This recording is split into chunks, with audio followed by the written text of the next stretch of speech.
This program is brought to you by the following proud sponsors: the National Electrical Contractors Association, Southern Sierras Chapter, providing power to America for over 100 years, and by the Inland Empire Labor Management Cooperation Committee, bringing labor and management together to help build this region's future, and by the International Brotherhood of Electrical Workers, Locals 440 and 477, supplying the skilled workforce lighting the way to America's future.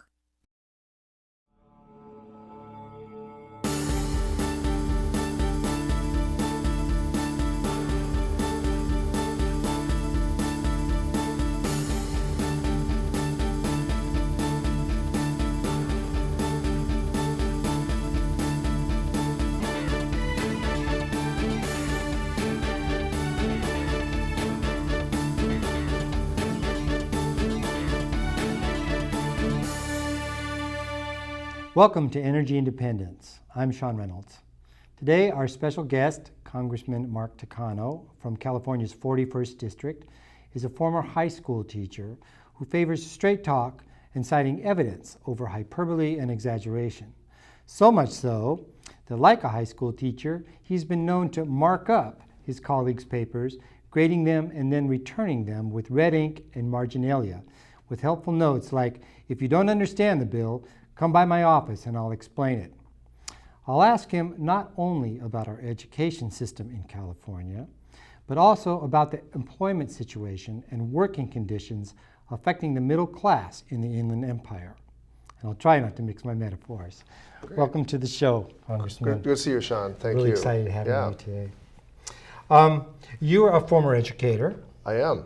And a trustee of the RCC School Board. Yes. And we want to get to education. I want to hear your views. Sure. But first, I want to ask you a personal question, if I may. Okay. And let me start by giving you a quote here. Mark Takano, the student, was much like Mark Takano, the congressman. Bright, innovative, challenging, and happy to fight for what he believed in. I remember him battling over a particular metaphor for weeks. But the best thing really is this. He wasn't afraid to write about the hardest parts of his life, wasn't afraid to use his own struggle to find empathy in the larger world. It's what he's been doing in office ever since. Wow. And that quote is from Todd Goldberg, the award-winning author and the director of UCR's Palm Desert MFA program. So my question is you received your MFA Yes. from UCR in 2010. Yes. So tell us a little bit about that, if you wish. Well, I had realized that I hadn't had an advanced degree. You're a Harvard graduate. I am a Harvard undergraduate. I have a bachelor's degree. I did my teaching credential, but I never got a master's degree, and I was looking for ways, after being in the public schools as a public high school teacher for 20 years, for over 20 years, to begin, I wasn't looking to get out of teaching so much as I was looking to open up other opportunities. Mm-hmm. So I was teaching high school English and social studies, and I was grousing around for some advanced degree that really piqued my interest, and I was not really set on trying to get a master's in education or a doctorate in education or going to an advanced degree in education. I wanted to have the option to teach possibly courses at the community college or the university. So I wasn't looking to get out of teaching, but maybe sort of expand my horizons. So as an educator now, give me a report card. Okay. And you like writing up these reports. Give me a report card on the state of education here in Riverside. How are we doing? We have an enormous challenge to increase the numbers of students that go beyond high school, that go to college. We do have a a college-going rate, which is significantly below that of the rest of the state. Okay. But we also can't leave out the career and technical training opportunities. There's a tremendous need for people to repair cars and to repair the machines that make machines, machines that make cars. It's, the assembly plants are not necessarily people who are just going to do the rote kinds of assembly anymore. It's the people that can repair the robots and the sophisticated machinery, programming the machinery. So there's a lot of training opportunities that we need to provide to people that are affordable and that are high quality and that lead to jobs. So are our community colleges in the district and beyond, are they doing that? Do you see that happening?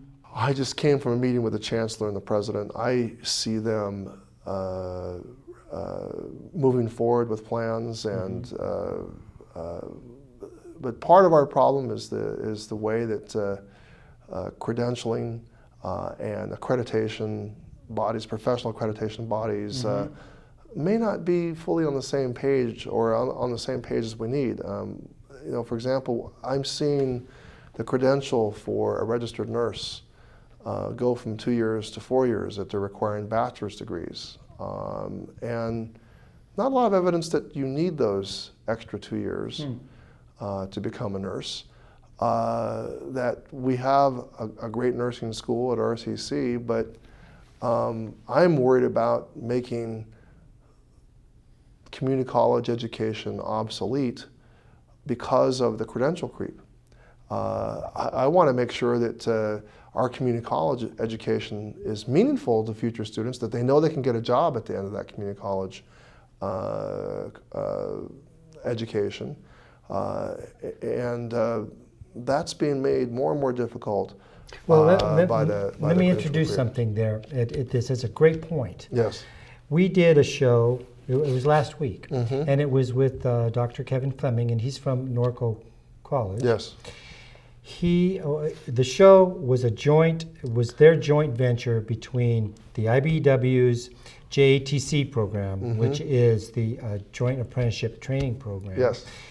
And Norco College. Now Norco College is taking over the stewardship of it. And they get the college credits from Norco, and now Norco is able to be there at the end of their 5 years and say, well, now do you want to finish you get 25 more units, and you can get your Associate of Arts degree. Yes, that's right. So programs like that, maybe those are what you're talking about too.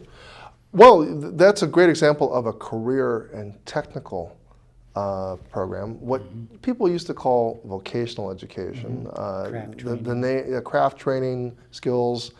People all the time, when I talk about the need to get more education, they say, what about the trades? What about the trades? And everybody doesn't need to go to college. And I'm saying, you're absolutely right. It is true that there's plenty of work that people can do that pays well, extraordinarily well. People don't realize that six-figure salaries are available in what we call the trades. Right. So yes, there should be more partnerships like this between labor organizations, and people don't realize that labor organizations like IBEW, LIUNA, the laborers, that they put a tremendous amount of resources into training their future members. They're highly skilled jobs, and they want to ensure the quality of those jobs.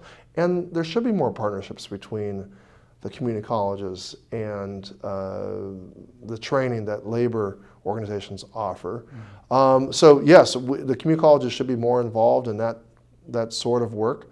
And what we call stackable credentialing, stackable certifications. So in this case, the student comes out with a skill and also 2 years of a community college AA degree, which they can stack on top of. Sure. Maybe a bachelor's degree or a business administration degree after they've been working in that trade for a few years.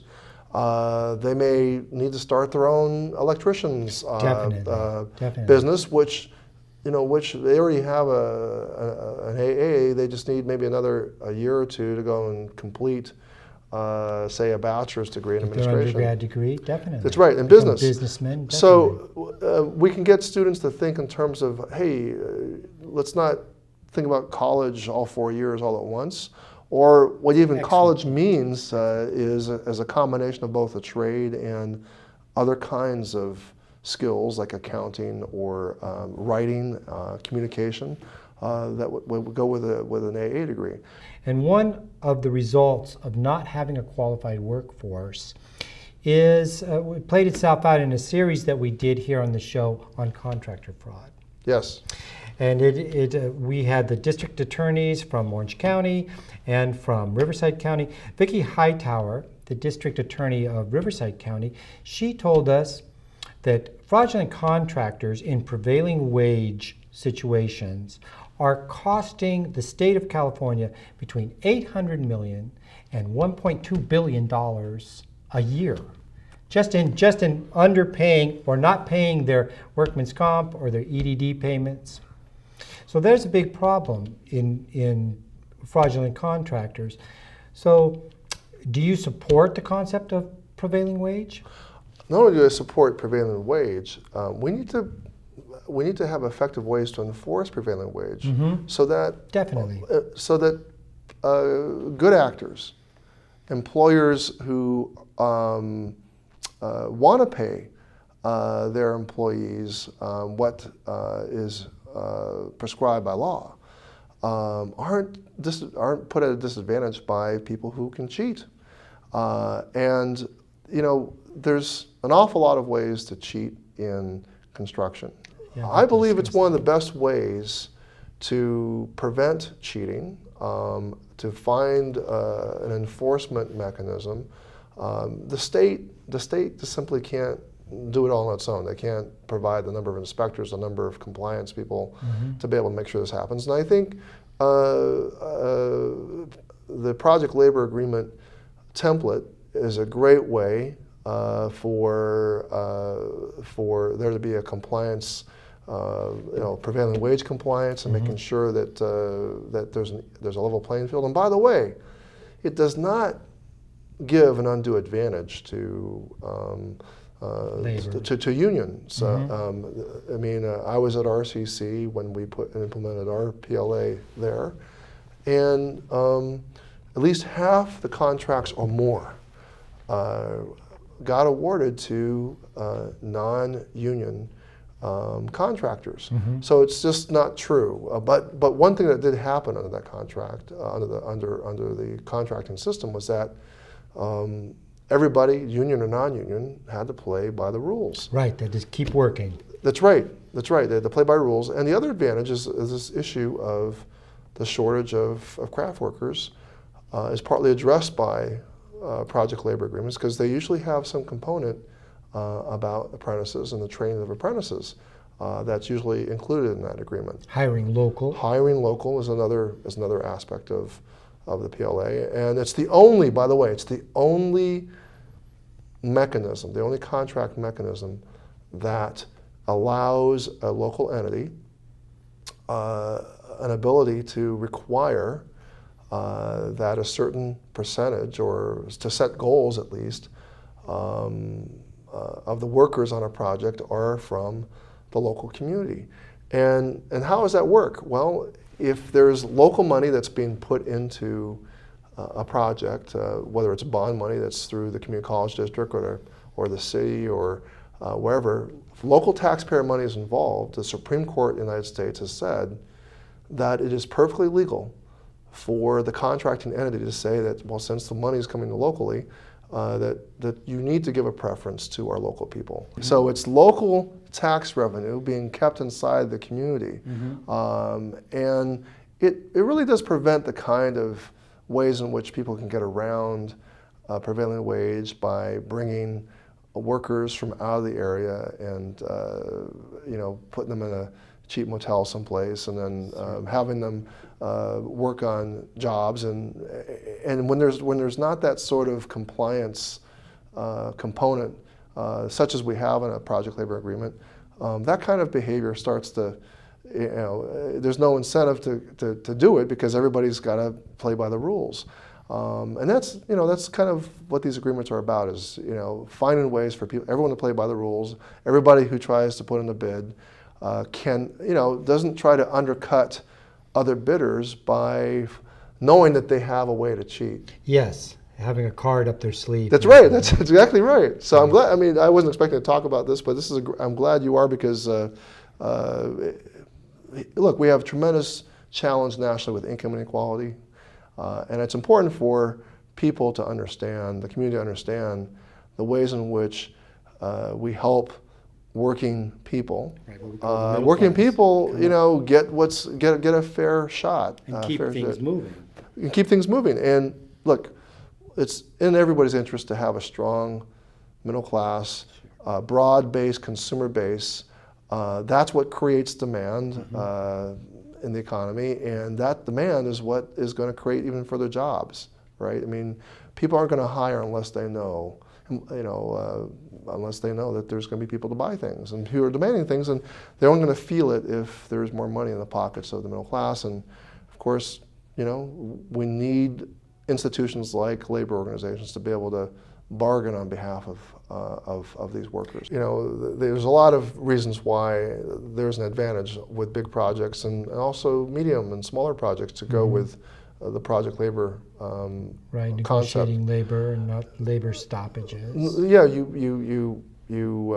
yes, you minimize labor stoppages. Everybody, and jurisdictional conflicts that you were able to speed through a project getting done on time and getting it done right, because you have the guaranteed skill levels of all of the craftspeople. Well, now looking forward, you've said a lot of things about the future, a lot of great Yes. things. So do you have any predictions for the region, the nation? Do you have anything, we're coming into a pretty wild election year Yes. here. Seems like it's going to be a hold on tight, it's going to be a wild ride. Do you have any predictions for the future in this future year? Well, I believe that the American economy is sound. We're making slow but steady progress. Okay. And I think we'll continue to make slow but steady progress. We had a little bit of a scare with the Chinese market This week. having the bottom fall out of it.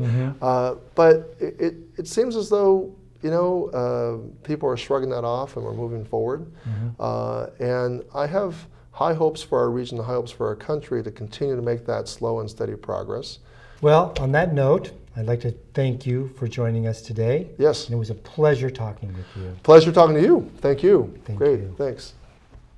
Thank you, Congressman Takano, for your service to Riverside, the greater Inland Empire, and the nation. The middle class is still recovering from our last recession, looking for ways to raise their families and live successful lives in a changing economy. However, the IBEW, along with NECA and our community college system, is not waiting for answers.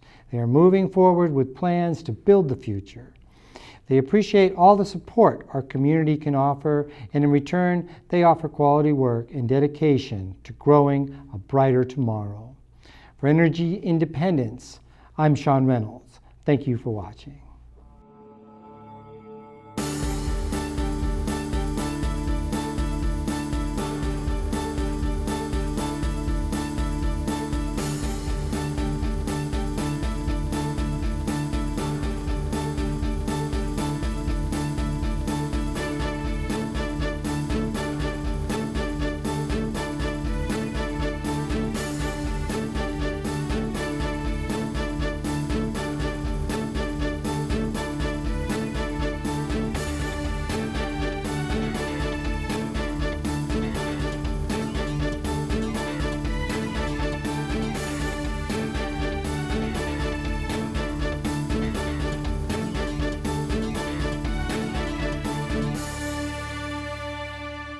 The preceding program was brought to you by these proud sponsors: the National Electrical Contractors Association, Southern Sierras Chapter, providing power to America for over 100 years, and by the Inland Empire Labor Management Cooperation Committee, bringing labor and management together to help build this region's future and by the International Brotherhood of Electrical Workers, Locals 440 and 477, supplying the skilled workforce lighting the way to America's future.